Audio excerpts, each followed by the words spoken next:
સુરતના માંગરોળ તાલુકાના પાલોદ ગામે ડોક્ટરની ડિગ્રી વગર બોગસ દવાખાનું ચલાવતા એવા બોગસ ડોક્ટરને ઝડપી પાડવામાં આવ્યો છે અને તેના વિરુદ્ધ કાયદેસરની કાર્યવાહી હાથ ધરવામાં આવી છે. માંગરોળ તાલુકાના પાલોદ ગામે આવેલ કનકનિધિ અપાર્ટમેન્ટમાં છેલ્લા ઘણા સમયથી ડિગ્રી વગર મેડિકલ પ્રેક્ટિસ કરીને લોકોના સ્વાસ્થ્ય સાથે ચેડા કરતો હોવાની બાતમી સુરત ગ્રામ્ય એસઓજીને મળી હતી, જેના આધારે સુરત ગ્રામ્ય એસઓજીએ સ્થળ ઉપર રેડ કરી હતી.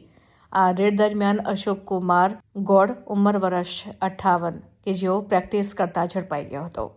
તેની પાસેથી અલગ અલગ મેડિકલ સાધન સામગ્રી તથા દવાઓ મળીને કુલ ₹3,123નો મુદ્દામાલ કબજે લેવામાં આવ્યો છે. તે પોતે મૂળ રહેવાસી વારાણસી ઉત્તર પ્રદેશનું હોવાનું જાણવા મળ્યું છે.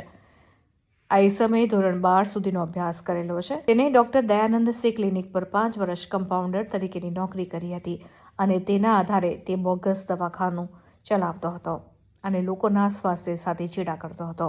આ બનાવ સંદર્ભે પોલીસે તેના વિરુદ્ધ કાયદેસરની કાર્યવાહી હાથ ધરી છે.